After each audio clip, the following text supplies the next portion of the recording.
Well, good morning. It's Wednesday, the 22nd of April at 1995, Island Highway, Campbell River, Nesbitt's Island Coffee. Bit of rain this morning, cooling things off. Trust everybody is well. I was watching Dr. Tran with the morning conference, and a reporter asked about provinces having plans to go back to work. And she sort of indicated there's no way you can model a plan to really go back to work.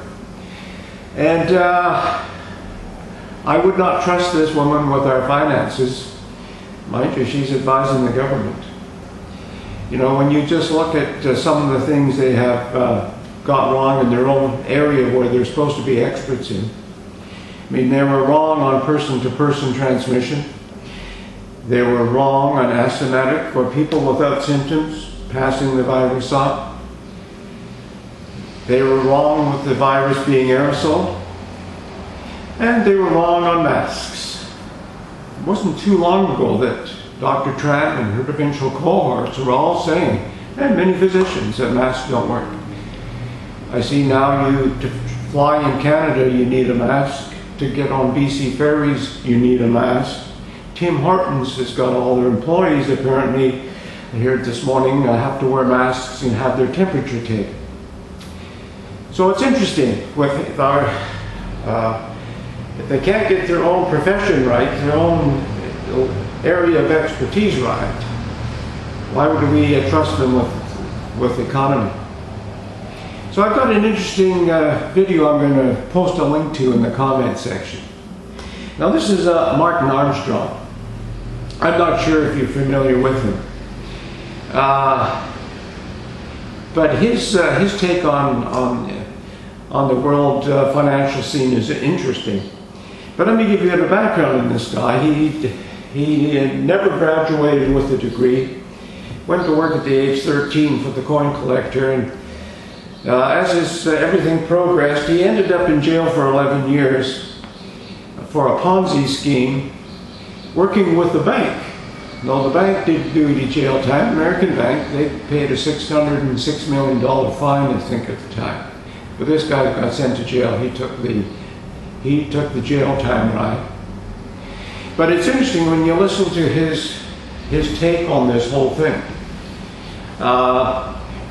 I see this morning our illustrious Prime Minister came out of his closet and handed another $9 billion on his doorstep, and made a comment when our economy comes roaring back.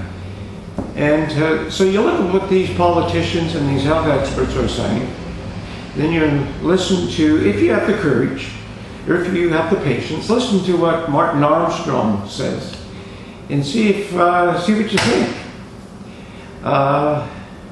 Here on the one hand, we have all of the politicians and supposedly world experts. On the other hand, we have Martin Armstrong, who is sort of recognized by, as a lot of people and a lot of businesses, a lot of corporations, they follow his analysis.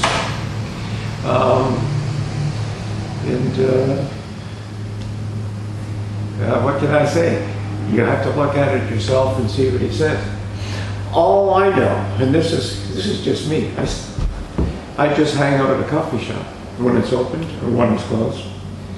All I know is that we cannot keep the economy worldwide closed in the Western world for much longer. We're already in deep shit, and pardon the language, but that's where we are. And again, municipalities, cities, provinces, and the federal government, I don't think they really have a clue of where we're going to end up. Or maybe they do. Maybe they do. Maybe this is a good way to trash everything and get their new world thing going. But there's still time for thinking people to take a look at it, and be careful who you vote for. Mind you, sometimes it just doesn't really matter. Another interesting thing, Dr. Fauci is sort of downplaying vitamin C and vitamin D3.